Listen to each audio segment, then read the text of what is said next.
আরে এটা কি ব্লাড ব্যাংক নাকি? হ্যাঁ, নতুন রক্ত। স্যার ওই দেবীদার ছেলে এসেছিল।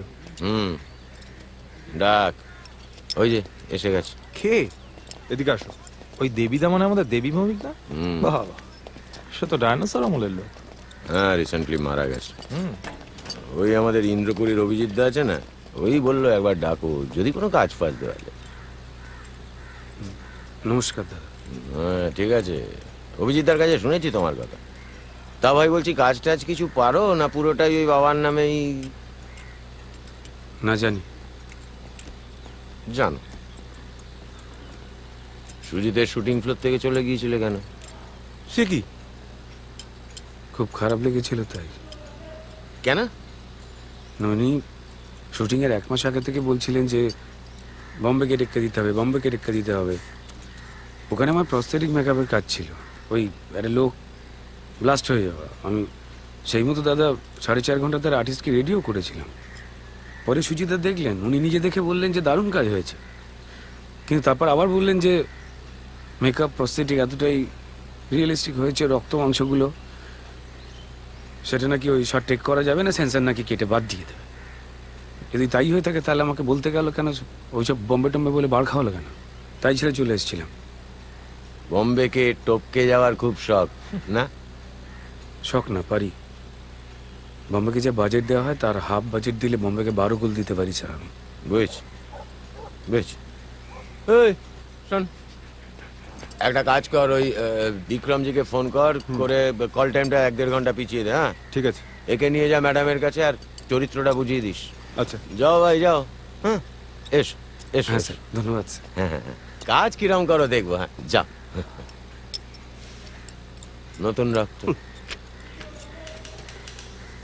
আরে আপনি আননেসেসারিলি টেনশন নিচ্ছেন। না না, টেনশনের ব্যাপার না। কোই বাত জল নেই, গড়িয়ে গেছে। কিচ্ছু হবে না। স্যার এত ঠিক ওভার আছে, কনফিডেন্ট হবার কিছু নেই। কনফিডেন্সের ব্যাপার না, it's okay, Please, sir, there please, nothing sir, to please, worry sir, about. এতটা আরে এরা সব, no no sorry, no comments, no comments. আরে you get to know anyways, please excuse me, excuse us, please no comments, no comments. একটু দেখি। অ্যাকুইটালটা পেয়ে গেল তাহলে? হ্যাঁ, পাওয়ারই ছিল। আগে জাজ ট্রান্সফার, তার আগে জাজের রহস্যজনক মৃত্যু। কাহাতকারই চাপ নেবে বলো? এই মেয়েটার কি হলো গো? কি আবার হবে? যদি টাকা থাকে তাহলে আবার অ্যাপিল করবে। এরপর তো সুপ্রিম কোর্ট। যে রেপড হয়েছে তাকে আবার নতুন করে প্রমাণ করতে হবে যে সে রেপড হয়েছে। রিডিকিউলাস। প্রচন্ড পারভার্টেড, তাই না? হ্যাঁ, শোনা যায় বিকৃত মনস্ক, নানা রকমের এক্সপেরিমেন্ট করে, ওই অবস্থায় নিজেকে শুটও করে। এই এটা কি হয়েছে? আমার অ্যাসিস্ট্যান্ট তোমায় ব্রিফ করেনি? হ্যাঁ স্যার, উনি শুধু ক্যারেক্টারটা বলেছিলেন, তারপর আমি ওই পুরো গল্পটা কি, তারপর আজকে সিনটা কি, সিনটা কোথায় গিয়ে ঢুকছে, তার গোটা কেমন সেটা জেনে তারপর এই মেকআপটাই করেছি।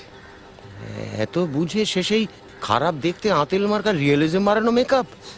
ভাই গ্লস জিনিসটা কি তুমি একেবারেই বোঝো না? সুন্দরের প্রতি এত অনীহা কেন বলো তো তোমার? স্যার ক্যারেক্টারটা 10 দিন খেতে পাচ্ছে না, স্ট্রাগল করছে।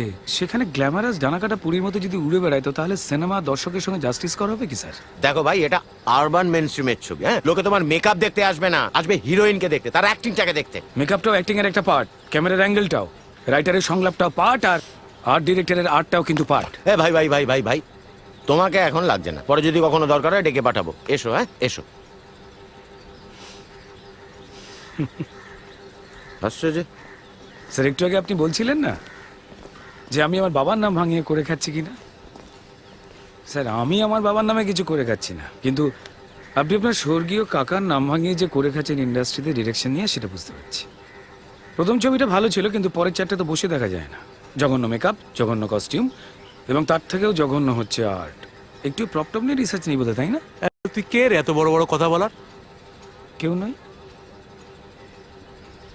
প্রচুর কালো টাকা থাকা সত্ত্বেও আপনি যে বহু টেকনিশিয়ানের পেমেন্ট মেরে বসে রয়েছেন, আমি তাদের মধ্যে একজন টেকনিশিয়ান। এই তুই জানিস এরপর তোকে আর কোনোদিনও এই ইন্ডাস্ট্রি নয়, দেশের কোথাও কাজ করতে দেবো না।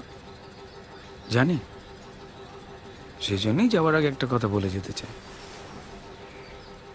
বছরের পর বছর ধরে গুয়ের মতো জঘন্য অভিনয় করার পরেও সুপারস্টার সেজে বসে রয়েছেন শুধুমাত্র কপালের চেয়ে, আর সেটা আপনি খুব ভালো করে জানেন। তাই দয়া করে না মেকআপ নিয়ে মাতব্বরিটা বন্ধ করুন। মেকআপটা না একটা শিল্প, হ্যাঁ, ওটা আপনার মোটা মাথায় ঢুকবে না, কেমন? তোমার ঘরের ভেতর যাই চামড়া পোড়ার গন্ধ পাই, চারিদিকে তার অন্ধকার চেপে ধরে